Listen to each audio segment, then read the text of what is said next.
Pedro, posso falar só uma coisinha que eu já vou ter Claro, que sair? É um comentário a partir da fala do Will e também do que veio aqui no chat da Alexandrina Brasil, que ela falou: tem muitas pessoas com dificuldade de comunicação e apreensão, é necessário um olhar diferenciado e também um acolhimento e uma escuta para esses cidadãos. Aí, na verdade, eu queria só compartilhar o que a gente tem pensado aqui no Núcleo, em parceria com a Clínica Luiz Gama, de fazer uma oficina, inicialmente vai ser para os defensores que atuam com a Pop Rua, mas acho que depois a gente pode pensar em ampliar para a carreira inteira do que a gente chama, né, que é um princípio do atendimento da Pop Rua, que é de escuta qualificada, que é formar os defensores para realmente ouvirem o que a pessoa traz ali no atendimento, assim, porque de fato, né, também somos parte de um órgão burocrático e a gente às vezes fica muito apreensivo e aflito para transformar aquilo que a pessoa está trazendo logo num direito, num problema, num ofício e resolver, né, rápido.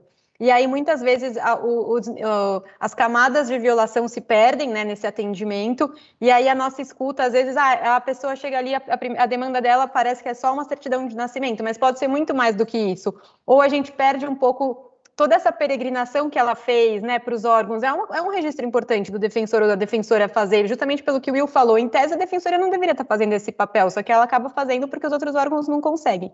Então, a gente tem pensado nessa formação, junto com a Clínica Luiz Gama, a gente vai fazer ela em breve, espero, e a ideia é isso, que as pessoas sejam, de fato, assim, todos os defensores ou defensoras sejam, de fato, ouvidores de violações de direitos, né, e tenham uma escuta mais qualificada para melhorar o atendimento que a gente presta.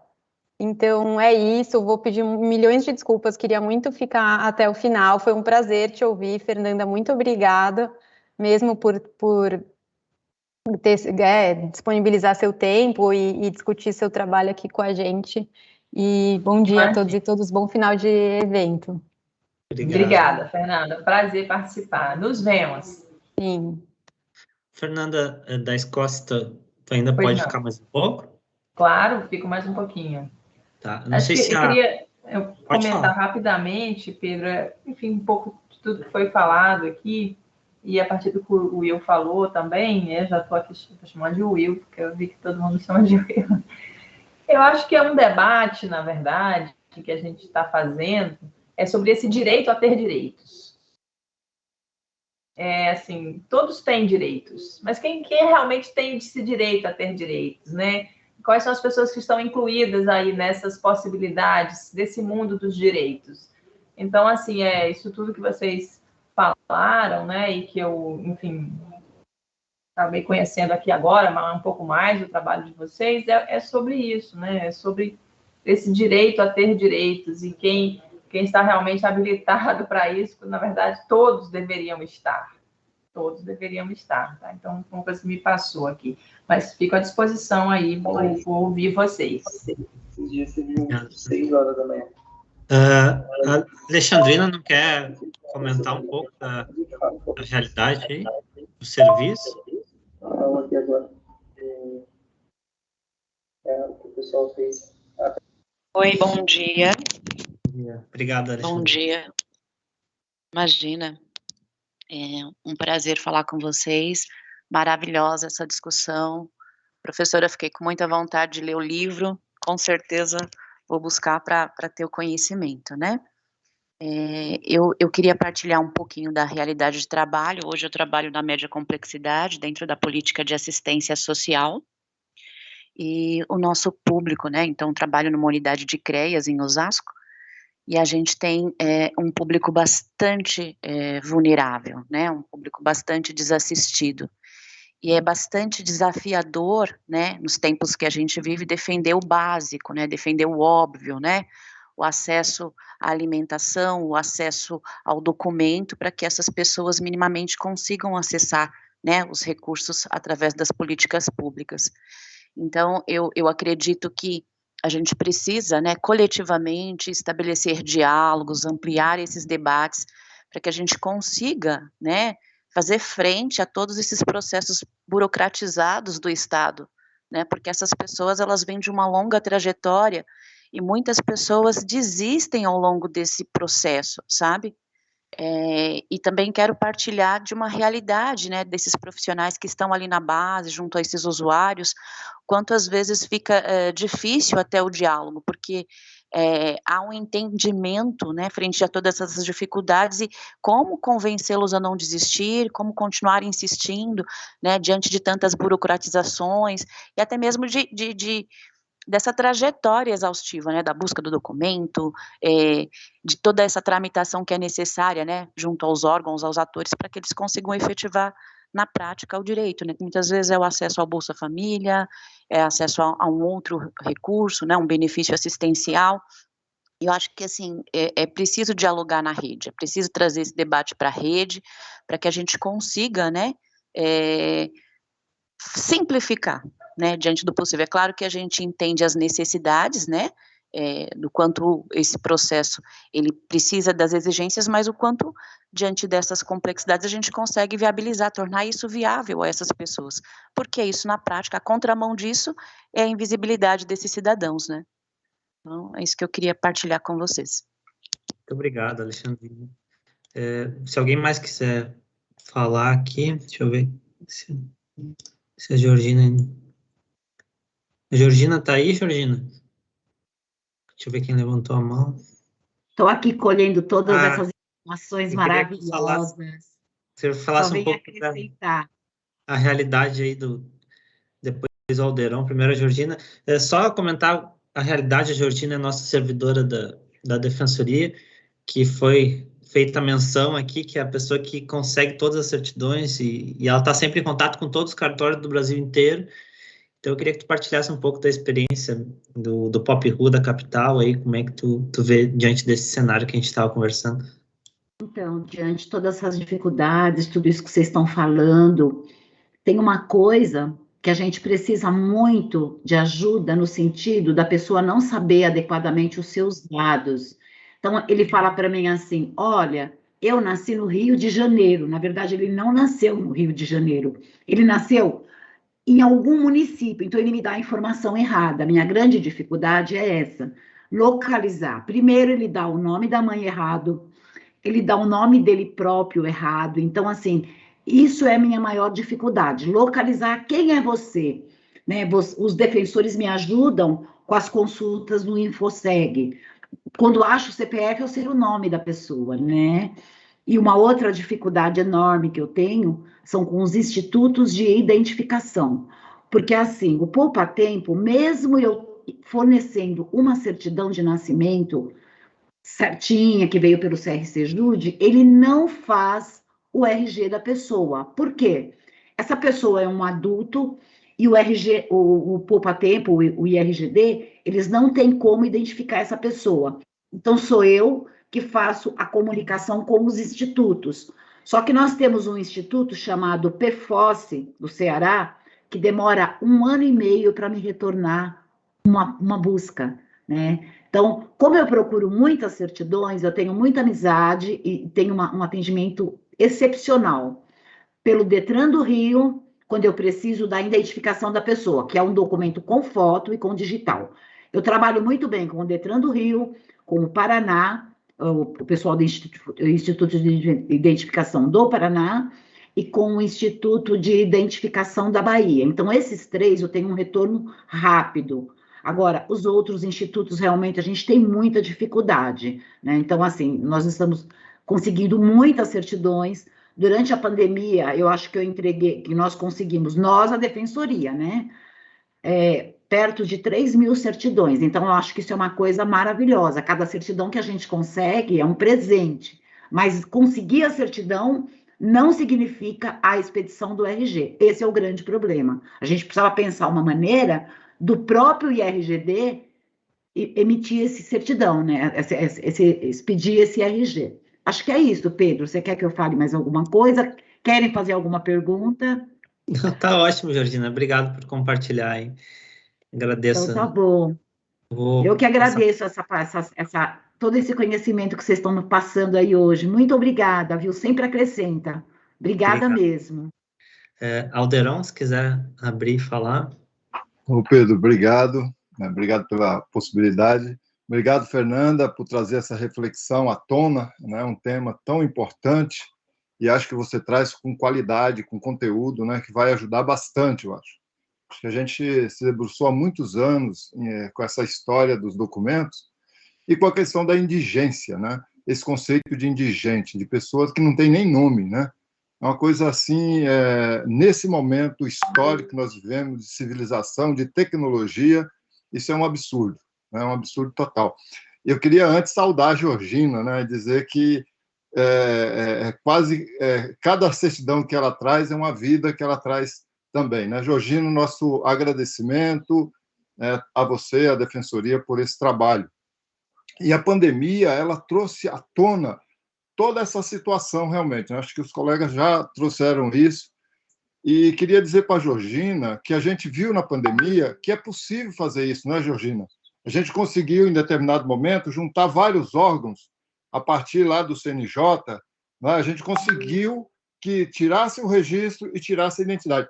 Possibilidade existe. O que falta é realmente uma certa articulação, uma vontade dos órgãos públicos, e aí eu queria até deixar aqui o desafio para a Defensoria de articular isso com o CNJ e com os outros órgãos, né, da gente pensar em uma maneira de voltar a essa articulação, né? Acho que foi conseguida em determinado momento, depois se perdeu, né, porque cada órgão foi saindo do projeto e a gente se perdeu aí. Nós conseguimos, junto com a OAB, também fazer um trabalho semelhante, tem ainda, até final de dezembro, tem essa busca também com os CRAS, de tentar fazer as certidões de nascimento. Então, a possibilidade existe, né? E acho que também é o que a Fernanda trouxe, talvez pensar, né, quem é responsável de fazer isso, né? Como é que a gente pode trabalhar isso? Acho que isso é perfeito. Eu queria trazer duas questões, Fernanda, que a gente também tem se debruçado, que é a existência de um banco de dados, né? Porque a Defensoria tira, a OAB tira, outros órgãos tiram o documento, no outro mês já perdeu. E aí volta todo o processo zero, né? Então, a gente pensou, aí o ano passado, um tempo atrás, a criação de um banco de dados, né? Se a gente pudesse ter um banco de dados, por exemplo, todos os registros que a Georgina, provavelmente ela já deve ter isso, né, ali dentro da Defensoria, mas seria interessante a gente ter um banco de dados público em que a pessoa perdeu o documento, o registro, ela vai ali e já está ali, não precisa fazer toda essa correria de novo, né? Então, é uma ideia que a gente discutiu no período aí da pandemia, né, de como a gente poderia fazer isso, e a questão da questão da indigência também, né, que nós precisamos também fazer esse enfrentamento aí junto aos MLs, aí é uma questão mais ampla, né, que vai ter que envolver os MLs, Secretaria de Segurança, Ministério da Justiça, mas são necessidades que a gente precisa avançar. Mas só queria deixar, na verdade, o parabéns à Defensoria por esse evento, e você, Fernanda, foi um prazer. Já depois, se você puder deixar seu e-mail aqui no chat, que já vou te convidar para uma entrevista para o Jornal Trecheiro, viu? Aproveitando aqui. Obrigado, Pedro. Valeu. Obrigado, Alderão. Eu vou passar para a Luísa, depois Marcela. A Luísa, ela é assistente social da Defensoria Pública de Osasco. Não sei se a Fernanda conhece. Aqui na Defensoria Pública de Osasco a gente tem o Centro de Atendimento Multidisciplinar, que é um centro que faz esse apoio, né, a todos esses casos de maior complexidade, que exigem essa visão que não é somente do direito, né? Uma visão que a Defensoria tem que ter.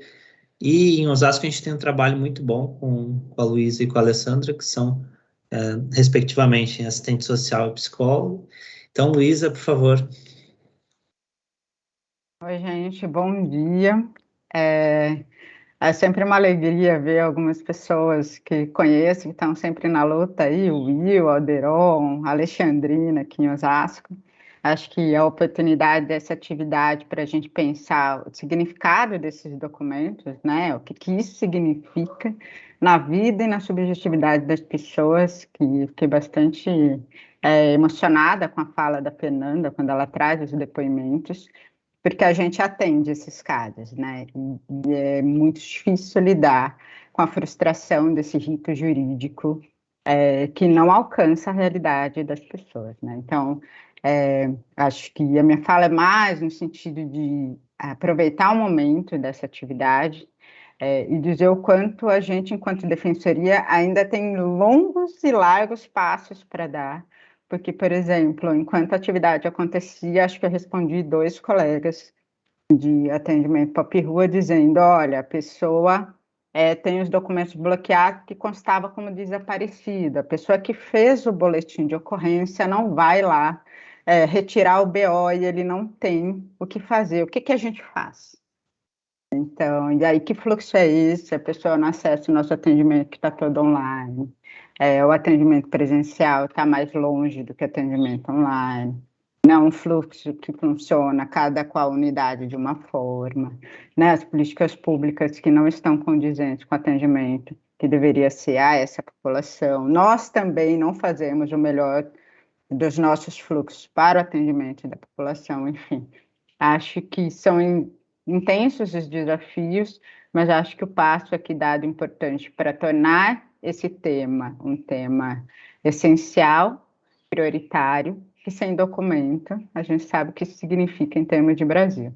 Então, agradecer a presença da Fernanda, acho que fiquei bastante, me senti parte, embora não sendo diretamente do livro, né, mas das histórias, né, são histórias que, bom saber que tem um lugar que diz dessas histórias e não convoca a importância desse debate, mas também deixar aqui para quem é da Defensoria, está presente na atividade, que a gente precisa pensar com urgência em algo que seja institucional e que modifique e priorize a questão da documentação à população.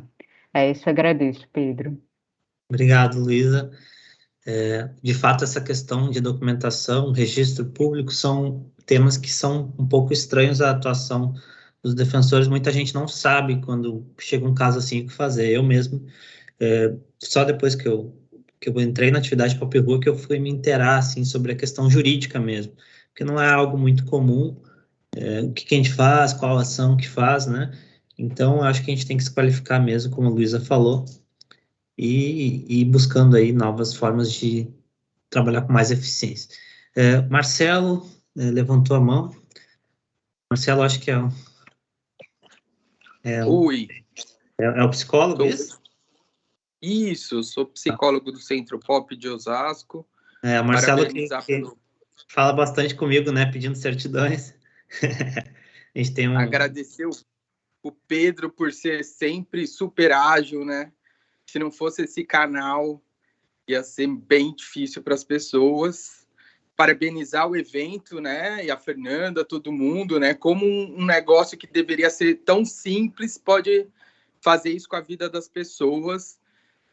É importante, né? Essa resolução do CNJ, muito importante, mas isso não basta, né? Preciso transformar a prática, a burocracia. Não adianta estar lá na resolução dizendo que é para ter acesso, que o CRC precisa liberar. Na resolução, foi bem bacana a resolução do CNJ, está escrito que a assistência social pode ter acesso ao CRC para pedir a certidão de nascimento gratuito e precisa ser enviado em 48 horas, Georgina. Olha isso, 48 horas.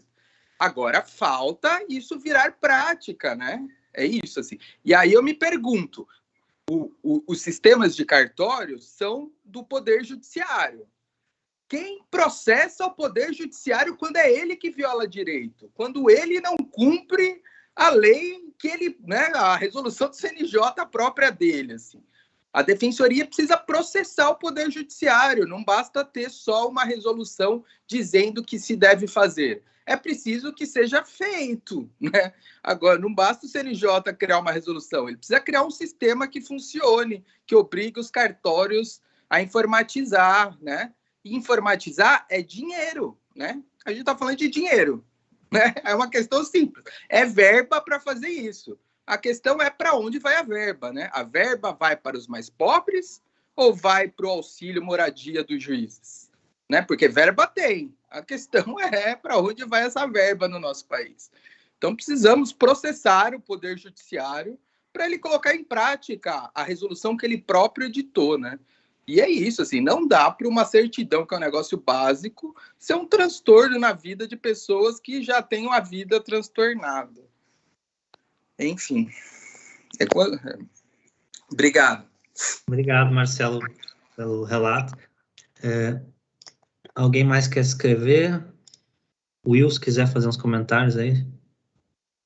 Eu só queria fazer um comentário, Pedro, até uma questão de colocar para a Fernanda também, que ela demonstra muito bem, né, como que o acesso à documentação permite a reconstrução de trajetórias de vida, né? Só que eu queria que se ela pudesse fazer um comentário sobre como a reconstrução da trajetória de vida dessas pessoas impactam na atuação profissional dos operadores técnicos do direito, porque no livro isso fica bastante claro, como há declarações, tanto de juízas, promotores e promotoras, defensores, de como esse trabalho impacta positivamente na rotina profissional mesmo, né? No sentido de que é um trabalho mais desburocratizado, menos frio, menos processo, menos autos de papel, a gente toma contato com dramas humanos, né? E na atuação da defensoria, eu percebo isso também, assim. O Pedro pode falar um pouco disso também. A partir do momento que você vai trabalhar com população em situação de rua, que você tem contato direto com essas pessoas, você estabelece até determinados vínculos de conhecer a trajetória dessas pessoas, isso acaba mudando um pouco a nossa trajetória profissional, assim, né? Acaba impactando positivamente, que você tenta atuar de maneira diferente, você tenta ver, pensar fora da caixa, assim, falar, vou sair do meu quadrado formal, burocrático aqui, e vou procurar formas mais imaginativas de fazer o direito funcionar. E eu acho que o contato com essa realidade, assim, com essa situação, com esses dramas vividos das pessoas, eu acho que transforma também, de certa forma, a atuação do profissional. Eu acho que se a Fernanda puder fazer um comentário breve, se ela percebeu isso durante a pesquisa e como que ela percebeu isso, seria interessante, porque eu sempre fico com essa impressão, assim, de quando a gente consegue dar nome e rosto para uma questão, por uma demanda jurídica, que de outra forma seria um mero procedimento formal, a gente consegue atuar de maneira mais qualificada, de maneira melhor. Era só isso. Fernanda? Obrigada, Will, pela pergunta. Eu anotei vários comentários aqui que eu acho que a gente pode, tem várias relações aqui. Muita coisa mesmo, mas vamos lá. Acho que vou começar por essa sua pergunta. De fato, assim, o que eu vi na pesquisa é que esse trabalho, né, da busca pela documentação, ele transformou a vida das pessoas que buscavam o documento, mas ele também transformou a vida das pessoas que estavam do outro lado do balcão, né? Então, essas pessoas, como vocês, certamente muitos de vocês são, elas viraram um pouco ativistas dessa causa de melhorar o acesso à documentação no Brasil. Então, são técnicos, escrivães de cartório, psicólogos, assistentes sociais, defensores, promotores, juízes e juízas que realmente tiveram a sua vida profissional transformada por aquele fazer cotidiano de toda sexta-feira, tá ali buscando, né, uma solução, né, para aquela questão específica. Então, são pessoas de outras áreas, às vezes, que vão como voluntárias para fazer esse trabalho no ônibus. É claro que elas são funcionários públicos, mas, assim, não tem uma diária, uma coisa a mais. Então, as pessoas se engajam aí nesse projeto da busca pela documentação. Acho importante, alguém tocou nisso, de esse trabalho, ao mesmo tempo, ele não ser entendido como uma dádiva, não ser visto como uma dádiva do Estado para essas pessoas, né? É um direito dessas pessoas, não pode ser visto como, eu estou dando, né? Não é uma coisa pessoal, mas de fazer disso uma rotina de trabalho, uma rotina processual, mas que sim vai envolver, vai provocar envolvimentos pessoais e satisfações pessoais, e que bom que seja assim, né? Que o trabalho também possa provocar esse tipo de satisfação e envolvimento pessoal, e eu já estou querendo conversar com a Georgina, que recuperou 3.000 certidões de nascimento. A repórter aqui agora viu a pauta. ou analista, não sei, acho que eu vou fazer um artigo agora. Eu não sei, primeiro eu tenho que resolver essa minha dupla ou tripla militância de repórter e pesquisadora, mas vamos lá.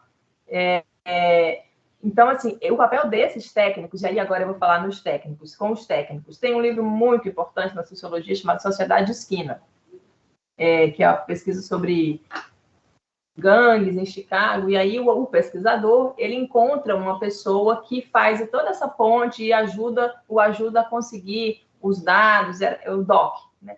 Então, o meu DOC, no caso, a minha pesquisa, a pessoa que fez a ponte foi uma técnica, que eu chamo de Clara na ponte, porque Clara no trabalho, porque ela clareou realmente os meus caminhos. Então, esses técnicos são pessoas que têm um papel fundamental nesse primeiro atendimento aí com as pessoas, nessa busca cotidiana das informações, né? Imagina meses para conseguir o acesso a uma certidão de nascimento. Então, esse papel dos técnicos é muito importante. Por outro lado, anotei também, assim, como essa pesquisa, ela dialoga com várias exclusões brasileiras, já falei nisso, mas também com vários campos do saber, né? Então, nós estamos aqui mobilizando conhecimentos do direito, das ciências sociais, da psicologia, do jornalismo, que é de onde eu venho, mas assim, do campo da saúde, porque são pessoas que terão, essa pesquisa dialoga com vários saberes, né? Com a saúde, com a educação. Então, assim, essa questão do documento, do mesmo modo que ela dialoga com vários problemas, ela exige também mobilização de vários campos do saber. Então, precisamos dessas pessoas de várias áreas do saber mobilizadas para isso.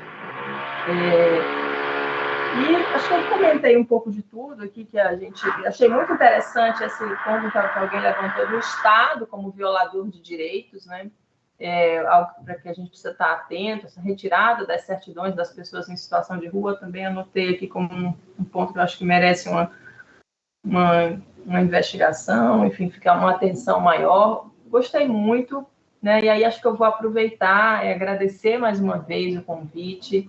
Vou aproveitar e vou me despedir, deixo vocês para fazerem aí, sei que tem os diálogos internos, assim, que são importantes, mas eu gostei muito de participar, fiquei muito feliz. Como eu disse, a Defensoria Pública é um órgão que faz um trabalho muito importante, eu acompanho, sei que a Defensoria de São Paulo é uma jovem defensoria, mas eu sei que vejo que muito ativa, então, assim, foi um prazer realmente muito grande participar aqui desse debate. O livro está aí, quem quiser ter acesso, ele já está nas livrarias, está disponível, então fico à disposição também para esclarecer outros pontos. E, mais uma vez, agradeço, acho que esse é um tema que exige a nossa atenção, e muito obrigada por esses momentos aqui para a gente conversar mais uma vez sobre a questão da falta de documentação. Muito obrigada e bom dia. Obrigado, Fernanda, mais uma vez pela excelente apresentação aí. Mais uma vez eu faço referência ao livro, acho que é muito interessante, ele é muito fluido, né? Como o Will falou, ele trata uma forma até literária, assim, da questão das histórias pessoais, mas ao mesmo tempo tem toda a parte científica e de estudo. Então, Fernanda, se quiser, já sei que tinha outra reunião também. E não sei se o Will quer fazer algum encerramento. Não, só agradecer mesmo a possibilidade do diálogo, é sempre muito importante, e eu recomendo a leitura do livro mesmo, porque tem eu acho, 2 talentos combinados, o talento da jornalista em contar histórias individuais e o talento da pesquisadora em articular conceitos e categorias explicativas que iluminam muito bem assim, um problema que realmente é um fosso da nossa desigualdade mesmo, porque é uma questão que descaso e negligência do Estado que poderia ser resolvida de uma maneira muito, muito rápida e muito eficiente.